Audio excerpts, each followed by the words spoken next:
मोहब्बत और पीटीआई में सब जायज़ है। इसीलिए तो लतीफ़ खोसा ने कहा है कि ज़मीनी जंग तो हुई नहीं, फिर सैयद आसम मुनीर को फील्ड मार्शल क्यों बनाया गया है? जलवा है हमारा। इंडिया वाले तो कहते हैं ज़मीनी क्या, हवाई जंग भी नहीं हुई, इसीलिए वो फ्रांस को बता नहीं रहे कि कितने राफाल गिरे। उसकी वजह शायद उस लड़की वाली हो जिसकी शादी हुई तो खामन ने पहली रात पूछा, सच सच बताना मेरे से पहले तुम्हारे किसी से ताल्लुकात थे? वो चुप रही। खामन ने फिर पूछा, वो फिर चुप रही। खामन ने तीसरी बार पूछा तो बोली, मुझे गिन तो लेने दो। हो सकता है भारतीय भी इसीलिए फ्रांस को ये नहीं बता रहे कि कितने जहाज गिरे हैं, पहले वो गिन तो लें।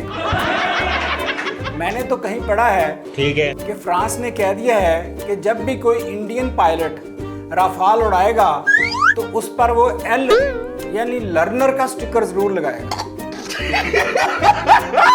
शुक्र है लतीफ़ खोसा साहब ने ये तो मान लिया कि हमारी इंडिया से हवाई जंग हुई थी, वरना वो ये भी कह सकते थे कि जंग वंग कोई नहीं हुई, ये त्यारे बुशरा बीबी के मौकलों ने गिराए हैं। लतीफ़ खोसा साहब बड़े सरप्रस्त बंदे हैं। No no no no. वो अपने सर पर हाथ फेरें तो लगता है अपनी सरपरस्ती कर रहे हैं। पेशे के हिसाब से वकील, पैसे के हिसाब से सियासतदान। ये तो धोती खोल रहा है। वो हमारे ही हलके से इलेक्शन जीते, हालांकि हलके के लोग उनको जानते भी नहीं थे। उनके जीतने की वजह भी यही। लतीफ़ खोसा किसी भी वक्त कुछ भी कह सकते। अम्मा बहन पे आ जाऊंगा मैं इनकी। अगर वो क्रिकेटर होते तो ऐसे क्रिकेटर होते जिन्होंने टास्क के दौरान ही LPW की अपील कर देना था। पीटीआई का कोई लीडर चिल्लाकर बात ना करे तो वर्कर उसके खिलाफ हो जाते हैं कि ये तो पीटीआई छोड़ रहा है। शायद इसीलिए लतीफ़ खोसा ने ऐसा बयान दागा है।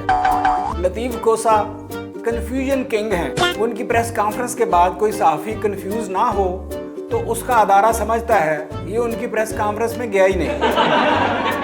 एक बिल पर उनकी तकरीर सुनकर एक सहाफ़ी ने पूछा, ये बिल के हक में है या ये मुखालफों की तरफ है? गजब बेइज्जती है। तो दूसरा सहाफ़ी बोला, ये तो पता नहीं, लेकिन इसने फैज़ अहमद फैज़ को भी कोट किया है और फिर आर्टिकल 62 का भी जिक्र किया है।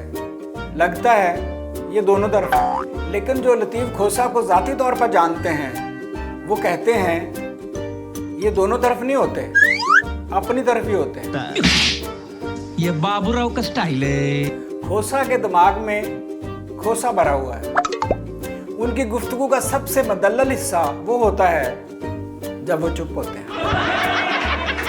उन्होंने बाल धूप में सफ़ेद नहीं किए, इसलिए नहीं किए कि ना धूप थी ना बाल। गुस्सा और ऐनक हमेशा नाक पर रहती है। बोलते हुए इतना मुंह खोलते हैं जितना खाते हुए खोलते हैं, इसलिए पता नहीं चलता खाने लगे हैं या बोलने। बात तो सही है। पंजाब के गवर्नर बने, जिस दिन उन्हें यकीन आया कि मैं गवर्नर हूँ उस दिन वो गवर्नर नहीं थे। खोसा ब्लैक एंड वाइट टीवी है जिसकी नशरियात रंगीन है। डांस भी यूं करते हैं जैसे डांस पर केस कर रहे हो। डांस कर रहे हो तो लगता है कोई लुढ़कता हुआ पत्थर खुद को बैलेंस करने की कोशिश कर रहा है। वो थोड़ा शायर, थोड़ा वकील, थोड़ा लीडर और पूरा खोसा।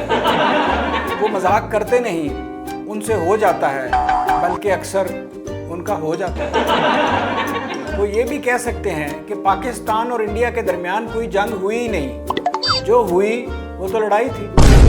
वो ये भी कह सकते हैं क्योंकि उसका नाम ही मार्का-ए-हक था तो ये जंग थी ही नहीं, बस एक मार्का था। लतीफ़ खोसा वकील हैं, वो ये भी साबित कर सकते हैं ऑपरेशन संदूर दरअसल एक शादी ही थी जिसमें संदूर लगाकर मोदी ने दुल्हन को रुखसत करना था और लड़ाई नहीं, बस थोड़ा झगड़ा था। इसलिए फील्ड मार्शल का आज़ाद आसम मुनीर को नहीं मिलना चाहिए। वो ये कह सकते हैं क्योंकि मोहब्बत हो जाए या पीटीआई हो जाए फिर कोई लॉजिक नहीं चलता।